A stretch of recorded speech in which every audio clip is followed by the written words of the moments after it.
Selamat datang di Suka Cerita Channel. Jangan lupa subscribe. Aku terkejut dengan apa yang kulihat. Ada pocong yang sedang meludahi kepala dan tubuhnya Habibie. Aku memegangi lengan Paman Ilyas dan bersembunyi di belakangnya. Ini sangat menyeramkan. "Woi, apa yang kamu lakukan?" teriak Paman Heru. Pocong itu melihat ke arah kami. Wajahnya gosong busuk menyeramkan. Pocong itu menyeringai, lalu menghilang begitu saja.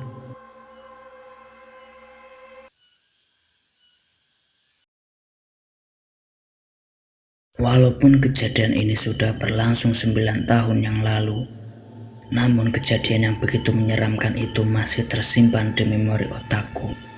Sebuah malapetaka dari sekeping hati yang tergores luka oleh tajamnya lidah. Untuk kalian berhati-hatilah dalam berbicara dan bertutur kata. Jangan sampai ucapanmu melukai hati orang lain, karena lidahmu bisa mencelakaimu. Jangan gampang menghina dan merendahkan orang lain, walaupun itu hanya bercanda sekalipun. Kita tidak tahu hitam putihnya hati seseorang.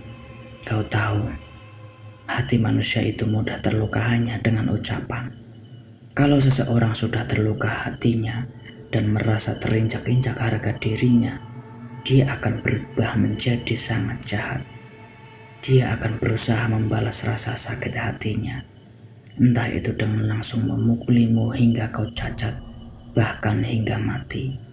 Atau mungkin dengan cara membunuh tanpa menyentuh, dengan menggunakan bantuan ilmu hitam. Waktu itu, aku mengunjungi saudaraku yang tinggal di Mojokerto. Kuputuskan untuk tinggal beberapa hari di sana. Malam ini begitu cerah. Bulan purnama menghiasi langit. Cahayanya menghamburkan kegelapan malam. Kami asik bercengkrama, ngobrol sambil ditemani segelas kopi panas dan pisang goreng. Duduk di teras rumah, tawa riuh memecahkan keheningan malam. "Assalamualaikum," terdengar suara teriakan seorang pria dari kejauhan. Dia datang sambil berlari kecil dan berhenti di depan teras. Seketika suara tawa terhenti. Terlihat sosok pria paruh baya berdiri sambil ngos-ngosan. "Waalaikumsalam," ujar pamanku sambil beranjak berdiri dan menghampiri pria paruh baya itu. "Loh, kenapa Pak Bowo kok panik begitu?" tanya pamanku terheran. Sambil terengah-engah Pak Bowo menjawab, "Itu, Dek Habibie terkena penyakit aneh. Perutnya membesar." Pak Bowo berhenti sejenak dan menarik nafas panjang. "Saya mau minta tolong." Pak Bowo menelan ludahnya. Nafasnya masih terengah-engah. "Tenang Pak, tenang. Mari duduk dulu." Paman jalan menghampiri Pak Bowo. "Mari Pak duduk dulu. Minum dulu biar tenang baru cerita," ujar paman. Aku beranjak dari tempat dudukku. "Ayo wah, bikinin minum." "Tidak usah. Tidak perlu, saya buru-buru. Kasihan istri dan anak saya di rumah," ujar Pak Bowo. Aku beranjak masuk rumah dan ngintip dari celah pintu jendela. "Itu kenapa sih?" tanyaku pada sepupuku yang berdiri di sebelahku sambil berbisik. "Tidak tahu, dengarkan saja," jawabnya. Kami pun kembali mengintip percakapan mereka. "Ya sudah kalau begitu, anak bapak si Habibie kenapa?" "Itu, Habibie tiba-tiba sakit, perutnya membesar seperti orang hamil." "Ya sudah, Pak Bowo, pulang duluan, nanti saya menyusul. Jangan lama-lama ya, kasihan anak saya."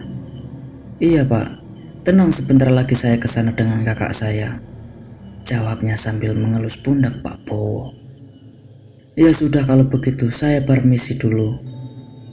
Pak Bowo berdiri dan menyalami paman. "Assalamualaikum." "Waalaikumsalam. Hati-hati di jalan Pak," ujar paman. "Wah, kesini sebentar." "Ya," jawabku. Aku bergegas keluar dan menghampirinya. Kenapa Paman? Tolong dong panggilin Pak Man Heru. Aku menganggukkan kepala. Ya, baiklah. Aku pun pergi masuk ke dalam dan mencari Paman Heru di kamarnya. Pintu kamar Paman Heru aku ketuk. Paman Heru di dalam? Tanya aku. Iya, kenapa Wah? Sahutnya dari dalam. Terdengar suara kunci pintu lalu dibuka. Ada apa? Itu dipanggil Paman Ilyas, jawabku. Kenapa? Tanyanya sambil memakai kaos yang sedang dia pegang. Aku mengangkat bahuku. Paman Heru menutup kamarnya dan berjalan keluar. Aku mengikutinya dari belakang. Ada apa? Gini bang, anaknya Pak Bowo si Habibie sakit. Katanya tiba-tiba perutnya membesar seperti orang hamil. Tadi beliau datang ke sini untuk minta tolong. Paman Heru cuma manggut-manggut mendengarkan cerita Paman Ilyas. Ya udah, tunggu apa lagi? Ayo kita ke rumah Pak Bowo sekarang. Kasihan si Habibie, ujar Paman Heru lalu masuk ke dalam dan keluar dengan membawa bungkusan entah apa itu. Paman, aku boleh ikut? Tidak usah, ngapain ikut? Di rumah saja. Ayolah Paman, aku ikut. Ya udah, biarkan dia ikut. Ayo berangkat, ujar Paman Heru. Kami pun berangkat ke rumah Pak Bowo. Karena motor di rumah cuma ada satu, yang lainnya di bengkel. Kami pun akhirnya berboncengan 3. 15 menit kami sampai di rumah Pak Bowo. Paman Ilyas memarkir motor di halaman rumah. Assalamualaikum. Paman Heru memberi salam. Waalaikumsalam. Terdengar suara perempuan menjawab salam sambil tergopoh-gopoh. Perempuan parubaya memakai daster warna pink dan mengenakan jilbab senada berjalan menghampiri kami. Ayo, mari Mas, silakan masuk, ujar perempuan itu. Paman Heru menganggukkan kepala sambil melepas sandalnya. Kami pun masuk ke dalam rumah dan langsung diarahkan ke kamar anaknya si ibu. Aku berjalan di barisan paling belakang. Sesampainya di kamar Habibie, aku kaget melihat keadaannya. Kulitnya melepuh seperti habis tersiram air panas. Sedangkan perutnya besar sekali seperti orang yang sedang hamil 9 bulan. Astagfirullahaladzim. Paman, dia ini kenapa menakutkan sekali? Tanya aku lirih. Shh. Paman Ilyas meletakkan jari telunjuknya ke bibir. Diam, jangan berisik. Aku berhenti bertanya. Kupandangi si Habibie yang keadaannya mengenaskan ini. Kubasahi bibirku yang mengering. Aku benar-benar iba melihat keadaan Habibie yang sangat memprihatinkan ini. Dia terus mengerang kesakitan sambil memegangi perutnya yang membesar. Aku melihat kedua pamanku yang dari tadi terus memandangi Habibie. Mereka saling menatap dan mengangguk. Entah apa yang ada di dalam benak mereka. Aku hanya terdiam bingung melihat mereka. Santet ini Pak Bowo, ada yang sakit hati dengan anakmu, ujar Paman Heru. Ya Allah, siapa yang tega melakukan ini? Ujar Pak Bowo sambil menangis. Nanti akan terlihat dengan sendirinya Pak, sahut Paman Ilyas.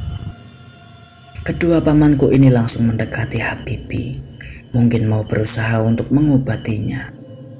Pak Bowo dan istrinya menangis pilu melihat keadaan anaknya. Paman Heru membuka bungkusan yang ia bawa. Tolong ambilkan air sebaskom, pintanya. Si ibu pun keluar dari kamar dan 2 menit kemudian membawa baskom berisi air. Paman Heru mengambil sesuatu dari dalam bungkusan itu, lalu menaruhnya ke dalam baskom yang berisi air. Ternyata bungkusan yang dia bawa itu adalah bunga. Bunga itu ditaburkan ke dalam baskom. Paman Ilyas mengambil sarung lalu menutupi perut Habibie. Mereka berdua komat kamit baca mantra. Entah doa apa yang mereka baca. Aku hanya melihat mulut mereka yang bergerak cepat. Paman Ilyas mengurut perut Habibie secara perlahan-lahan, kemudian menekannya. Tiba-tiba keluar kawat dari perutnya. Paman Ilyas menarik kawat itu. Aku yang melihatnya merasa ngilu. Setelah tercabut, Paman Ilyas menaruh kawat itu ke dalam baskom yang berisi air dan bunga tadi.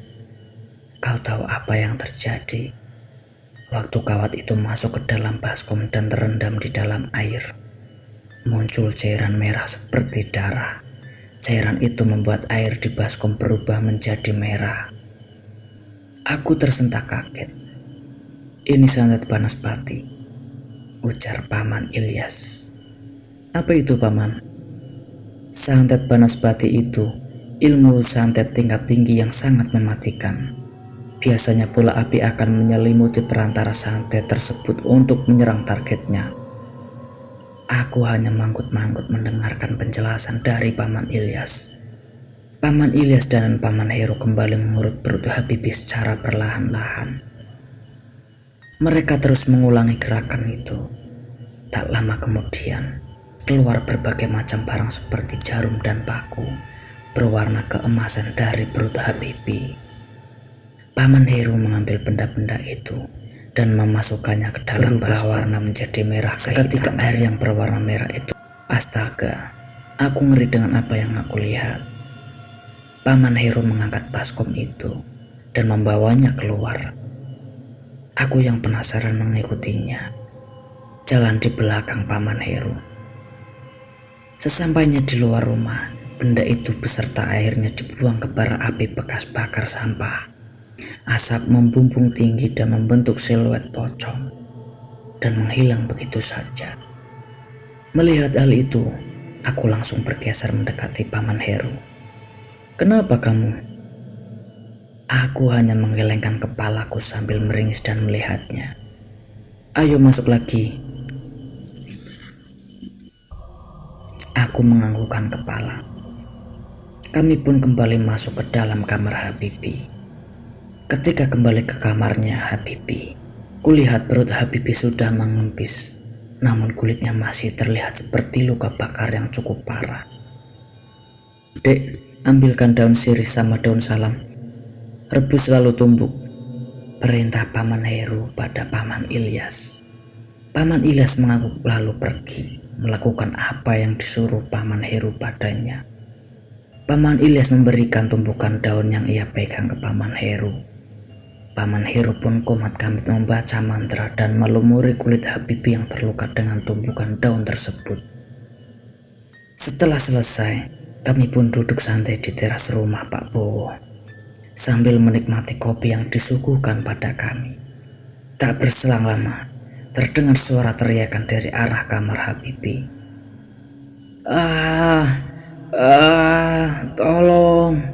Tolong. Suara Habibie berteriak seperti sedang kesakitan. Sontak kami kaget. Spontan kami berlari menuju kamar Habibie. Aku berlari paling belakang. Astaghfirullahaladzim. Aku terkejut dengan apa yang kulihat. Ada pocong yang sedang meludahi kepala dan tubuhnya Habibie. Aku memegangi lengan Paman Ilyas dan bersembunyi di belakangnya. Ini sangat menyeramkan. Woi, apa yang kamu lakukan? Teriak Paman Heru. Pocong itu melihat ke arah kami. Wajahnya gosong, busuk, menyeramkan. Pocong itu menyeringai, lalu menghilang begitu saja. Kami masuk dan menghampiri Habibie yang mengerang kesakitan dan melihat keadaannya. Terlihat luka bakar yang tadinya mulai mengering, kembali menjadi basah, bahkan semakin parah. Paman Ilyas kembali membuat ramuan, dan Paman Heru kembali mengoleskan ramuan itu ke tubuh Habibie. Habibie pun berhenti mengerang dan tertidur. Mas, malam ini kita begadang di sini dan melihat apa yang sebenarnya terjadi. Aku merasa pocong itu kiriman dari orang yang menyantet Habibie. Aku takut dia akan kembali mengirim santet pada keluarga ini, ujar Paman Ilyas. Iya, Dek.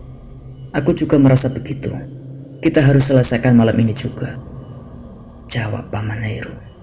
Mereka pun meminta persetujuan Pak Bowo dan keluarganya untuk bergadang di rumahnya untuk berjaga-jaga dan menyelesaikan masalah ini. Tentu saja si pemilik rumah dengan senang hati menyetujui usulan kedua pamanku. Akhirnya, kedua pamanku bergadang di rumahnya Pak Bowo. Aku pun juga ikut bergadang karena penasaran hal apa lagi yang akan aku lihat. Paman, kenapa harus begadang? Tanya aku. Ya buat berjaga-jaga. Karena sesungguhnya ilmu santet akan berkurang kekuatannya kalau sampai dilihat oleh orang yang berada di rumah targetnya, ujar Paman Heru. Udah kamu tidur aja sana, sudah malam, perintahnya. Tidak mau. Kalau kekuatannya berkurang, apa sudah tidak berbahaya lagi, Paman? Meski kekuatannya sudah berkurang, tapi tetap saja masih sangat berbahaya, sahut Paman Ilyas sambil mencecap kopinya. Jam menunjukkan pukul 10 malam. Kampung mulai sepi dan sunyi. Tak ada aktivitas manusia yang terlihat. Hanya menyisakan suara alam dan udara dingin yang menusuk tulang. Kami hanya mengobrol di teras rumah Pak Bowo sambil menikmati kopi dan cemilan yang dihidangkan sedari tadi. Hampir tengah malam, rasa kantuk mulai menyerangku. Sekuat tenaga aku bertahan untuk tidak tertidur, tapi rasa kantuk yang amat besar membuatku tumbang. Aku terlelap dalam pelukan dinginnya malam. Aku tersentak kaget karena pamanku menyenggol kakiku. Aku terbangun. Kedua pamanku sudah berdiri sambil melihat langit. Aku penasaran dengan apa yang mereka lihat. Kudongakkan kepalaku ke langit. Terlihat sebuah keris yang dilapisi kobaran api yang menyala-nyala terbang di langit. Banaspati, gumam Paman Ilyas. Paman Heru mengangguk. Aku langsung berdiri dari belakang kedua pamanku. Kedua pamanku jalan ke halaman rumah. Paman Heru duduk bersila dan merapatkan kedua telapak tangannya di depan dada. Keris itu meluncur ke arah kedua pamanku dengan cepat.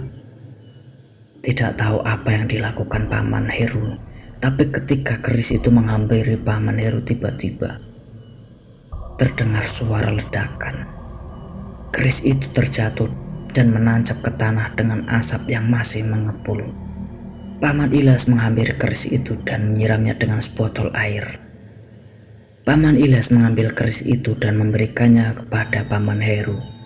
Dibungkusnya keris itu dengan kain berwarna putih, lalu diletakkannya di tengah-tengah mereka. Tak berselang lama, ada seseorang yang mengendarai motor sambil membawa kedepok pisang yang dibungkus kain putih menyerupai pocong. Orang itu menjatuhkan kedepok pisang itu di depan rumah Pak Bowo. Paman Ilyas ingin mengejar pengendara motor itu, namun dicegah oleh Paman Heru. Kedepok pisang yang dijatuhkan tadi tiba-tiba berdiri dan berubah menjadi pocong yang tadi ada di kamarnya Habibi. Kedua pamanku menghampiri pocong tersebut dan langsung mengambil ancang-ancang. Tanpa babi bu, pocong itu langsung terbang ke arah pamanku dan menyerang mereka. Namun setiap serangannya berhasil ditangkis. Paman Ilyas terjatuh, pocong itu langsung menghampirinya dan berdiri tepat di depannya dan menyerangnya. Sepertinya Paman Ilyas kewalahan. Aku sangat mengkhawatirkan pamanku. Aku membaca doa yang aku bisa untuk mendoakan pamanku. Dengan sigap Paman Heru menahan kepala pocong itu dan menancapkan ke tangannya ke perut si pocong. Saat dia menarik keluar tangannya, dari perut pocong itu terlihat keluar seperti boneka yang terbuat dari batang pohon padi yang diikat dengan tali. Seketika pocong itu berubah menjadi batang pohon pisang. Ini akar masalahnya. Tolong ambilkan korek dan keris tadi, Dek, ujar Paman Heru pada Paman Ilyas. Paman Ilyas mengambil korek dan keris tadi, lalu memberikannya pada Paman Heru. Aku penasaran, aku pun menghampiri mereka berdua. Sementara Pak Bowo dan istrinya berdiri di teras. Paman Heru menyalakan api pada tumpukan sampah, lalu membakar boneka dan keris itu. Terdengar teriakan dari dalam kobaran api tersebut. Dan anehnya, keris yang terbuat dari besi itu ikut hilang tak tersisa. Setelah itu, tidak ada lagi hal aneh yang terjadi. Keadaan Habibie pun semakin membaik. Kedua pamanku pamit pulang. Mereka bilang, Habibie akan segera sembuh. Saat perjalanan pulang, kami mendengar ibu-ibu bercerita tentang rumah seorang dukun di desa seberang yang terbakar saat malam hari. "Apa itu ulah kalian, Paman?" tanyaku.